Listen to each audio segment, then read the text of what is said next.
네, 오늘 제가 이 강의의 제목을 한미 관계 또 한미 동맹의 오해와 진실이라고 한 것은 거기에는 많은 오해들이 있고요. 또 그걸 우리가 제대로 바라보는 것이 굉장히 중요하다라고 생각되기 때문입니다.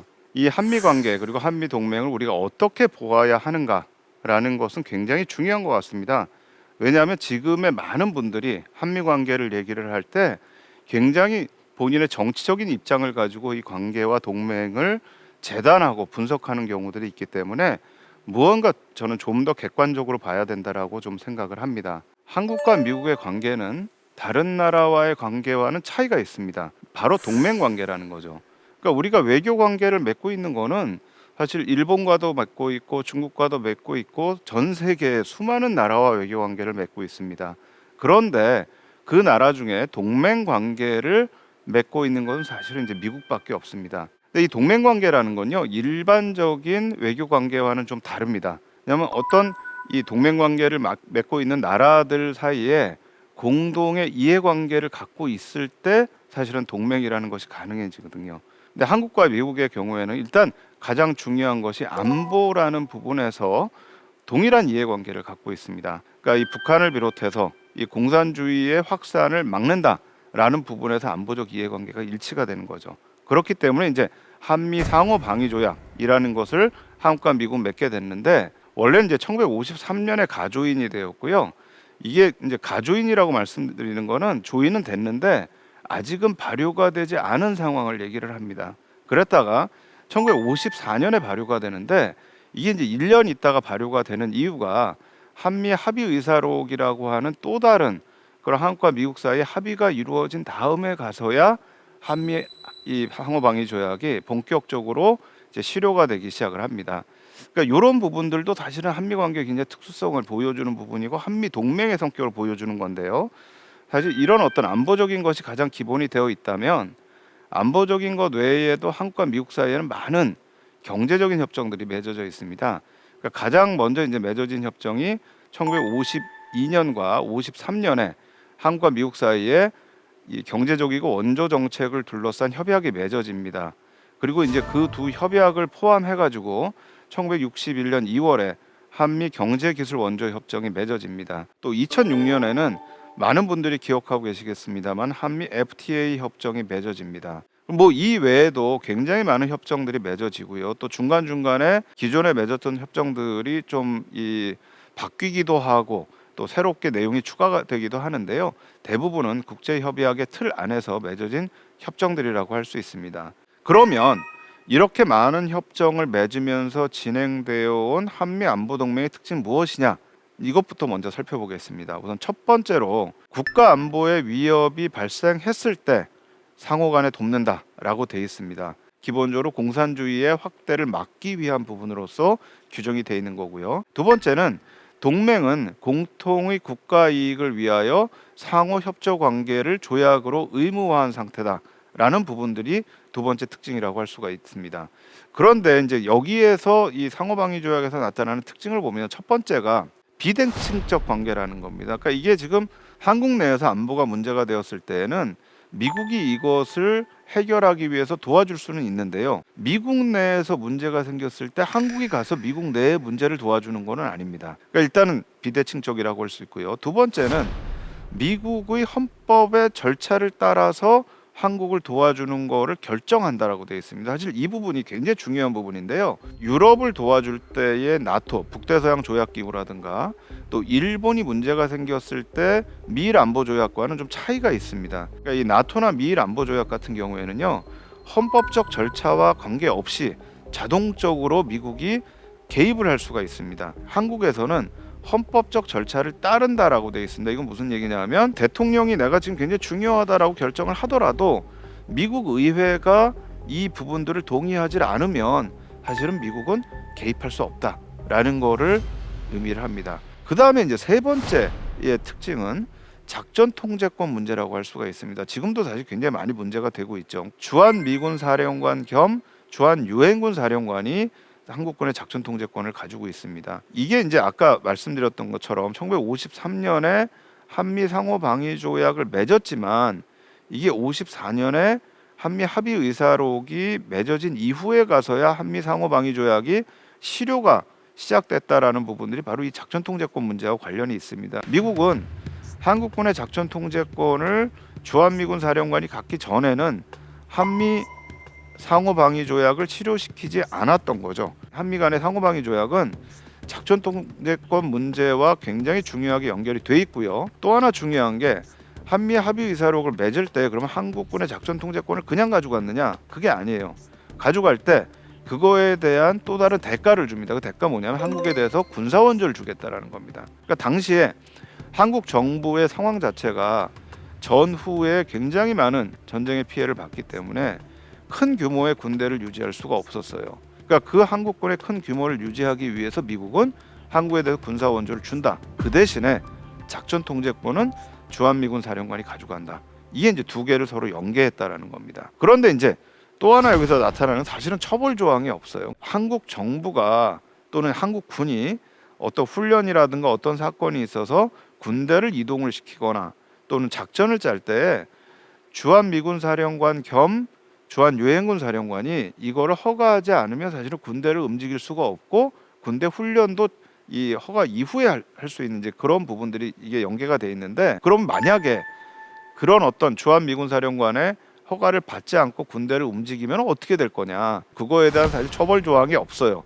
뭐 그렇게 되면 이게 문제가 돼서 뭐 누구를 어떻게 처벌을 한다던가 뭐 징계를 한다던가 이런 게 있어야 되는데 사실은 그런 조항은 또 없습니다. 그러니까 굉장히 좀 특이한 거죠.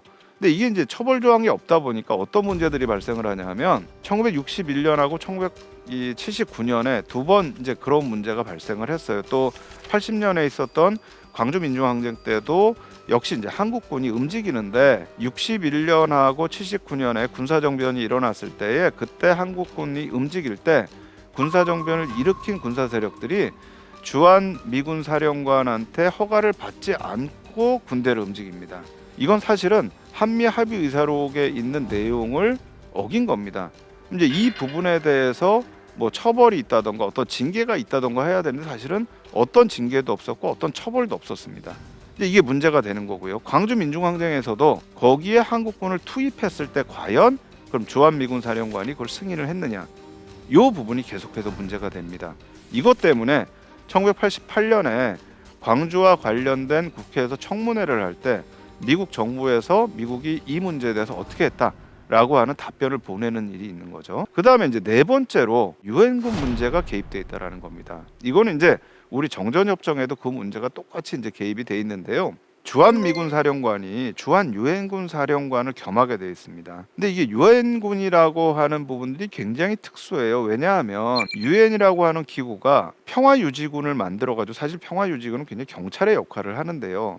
분쟁 지역에 들어가가지고 분쟁을 조정하는 역할을 하고 평화를 유지하는 역할을 하는 게 이제 그 평화유지군인데, 평화유지군이 아니라 정식 군대를 만들어서 파병을 해가지고 전쟁을 하거나 전투를 하거나 또는 실제 전선에 투입되어 있는 그런 경우가 사실 거의 없습니다. 아마 제가 생각하기에는 한국에 있는 유엔군이 거의 유일한 것 같아요. 근데 이게 지금 주한미군 사령관이 주한유엔군 사령관과 겸하고 있다라는 것도 사실은 굉장히 특징이라고 할 수 있습니다. 물론 이 부분은 1970년대 후반에 가가지고 주한유엔군 사령관과 주한미군 사령관의 역할이 바뀌게 되고요. 겸했던 부분들이 주한미군 사령관에게 모든 권한이 다 가게 되면서 유엔군의 역할과 규모가 축소가 됩니다. 그러니까 그때 가서는 바뀌지만 그럼에도 불구하고 아직까지도 한국에는 유엔군이 주둔을 하고 있습니다. 그러니까 그런 부분들이 한미 관계에서 굉장히 특징적인 부분이라고 할 수가 있을 것 같습니다.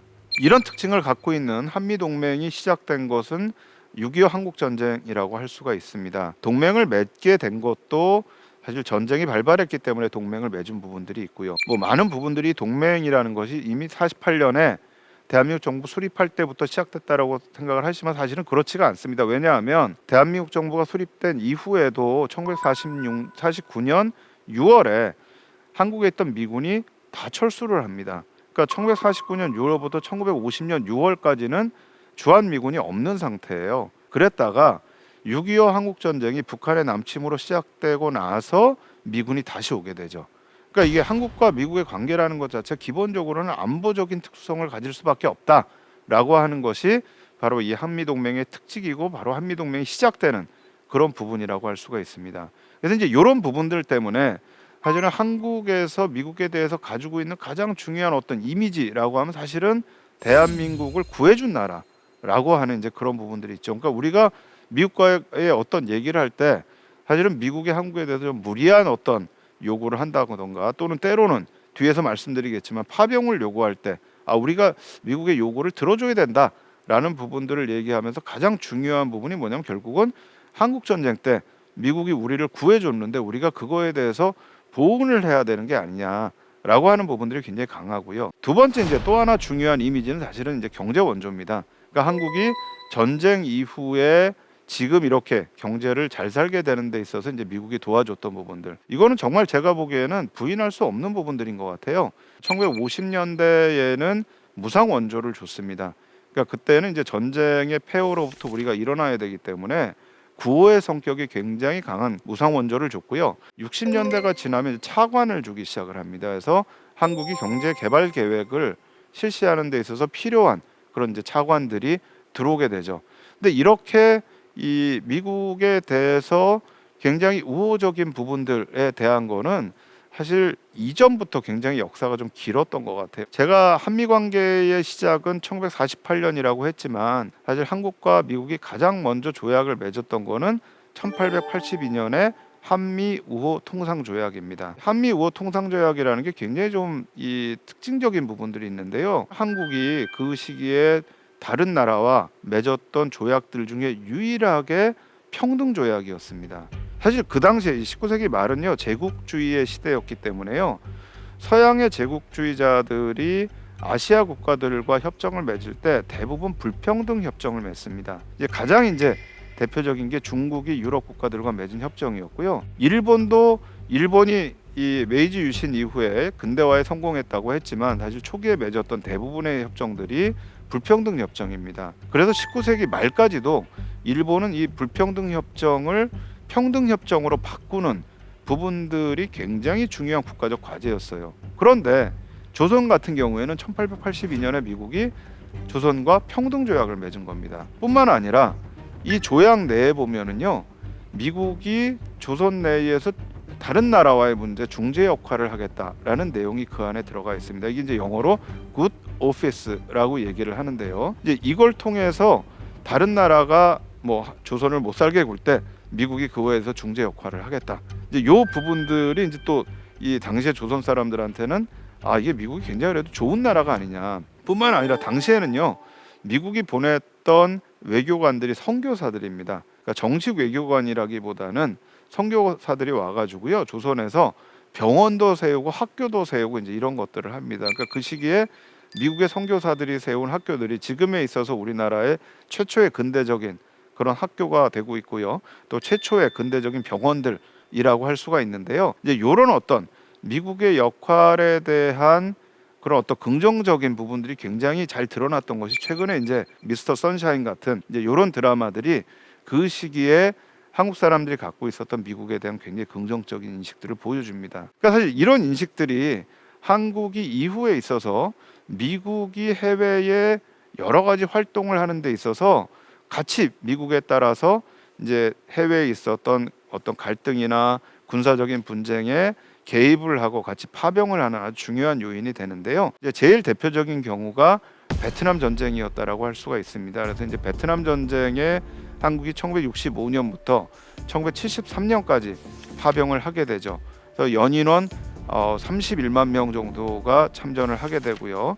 거기에서 5천 명이 넘는 사람들이 전사를 하게 됩니다. 사실은 베트남 전쟁에 가는 것이 맞느냐 안 맞느냐 또 베트남 전쟁의 평가와 결과에 대해서는 지금도 우리 사회에서 아주 중요한 그런 논란거리가 되고 있는 부분들이 있습니다만 그럼에도 불구하고 그 당시에 한국 정부가 파병을 결정할 때 이 부분에 대해서 국민적으로 반대가 없었던 부분도 사실은 미국에 대한 한국의 굉장히 그런 우호적인 생각들이 많이 깔려 있었다라고 생각을 하고요. 그것뿐만 아니라 이후에 이제 걸프 전쟁에 한국군이 지원을 하면서 같이 참전을 했죠. 이게 1991년 1월부터 4월까지입니다. 그 외에 이제 유엔의 평화 유지 활동에도 굉장히 적극적으로 한국이 참여를 하는데요. 93년에 소말리아, 95년에 앙골라, 또 99년에 동티모르 이렇게 해서 계속해서 우리가 이제 미국이 개입하고 또 유엔이 개입하는 그런 분쟁 지역에 한국군을 파병을 해서 활동을 하게 됩니다. 보통 이렇게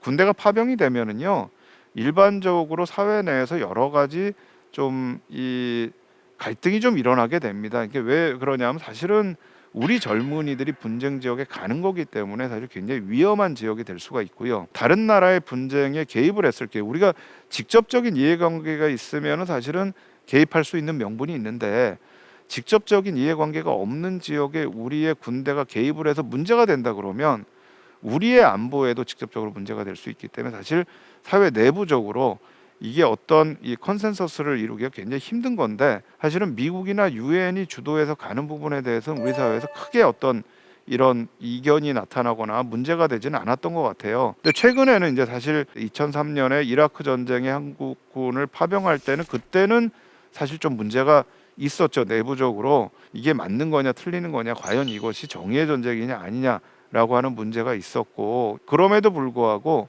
이 부분들을 한국 정부가 할 수 있었던 부분들은 한미 관계에 대한 한국 사회의 어떤 그런 굉장히 긍정적인 그런 인식들을 보여주는 거라고 할 수가 있겠습니다.